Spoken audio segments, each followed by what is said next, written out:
Today's screencast is about taking notes using the Cornell Notes style. It matches with a bright green, kind of bright green yellow worksheet that's one-sided. As we go along in the worksheet and in the screencast, make sure that you're filling in the answers in the blanks on the worksheet. And remember, because it's a screencast, you can stop the recording at any time and go back or pause, just so that you can catch up.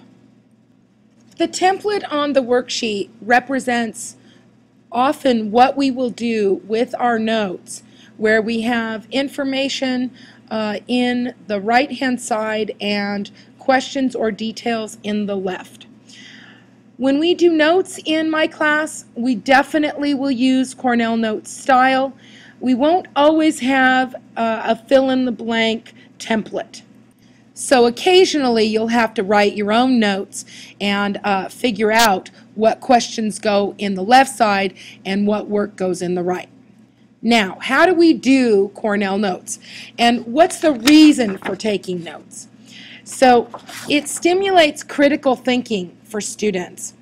It helps with students to remember what's said in class, and a good set of notes helps to prepare you for tests. Now, why do we use Cornell Notes?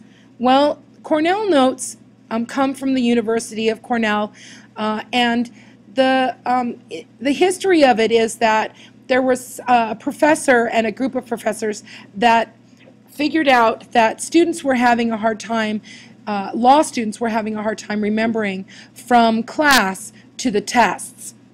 So it's designed to help students improve their test scores. It's meant to be used easily as a learning guide or a study guide. I like to say learning guide instead of study guide. And it's adopted by most major law schools as the preferred note-taking method. Lots and lots of teachers have the Cornell style in their classroom setup, and I'm no exception to that.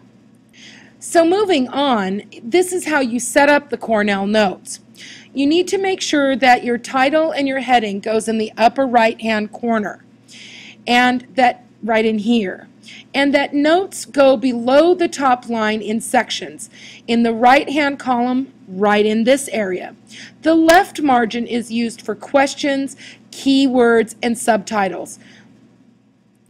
Notice that my line that stops for my notes is a little bit more than this double of the margin. So assume this is your margin that is printed on your notebook paper. This is, you need to fold your paper over maybe twice that amount, or maybe about an inch or an inch and a half. You need to remember that notes are used for later to help you study. They're not just something that you put in your notebook and never look at again. So it's kind of a nice record of something that you've learned. Make sure that you treat it that way. So Cornell Notes, you shouldn't have any doodling in your note sections at all.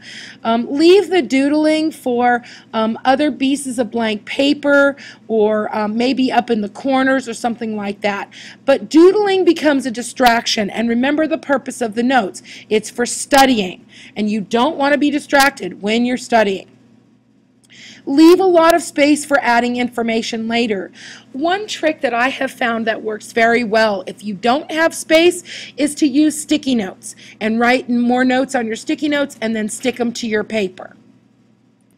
When your notes are finished and you have completed all of the tasks that's been assigned, you will often be asked to do a reflection or a summary of what you've learned. That will go on the bottom of the page of the work that of the note section that you have.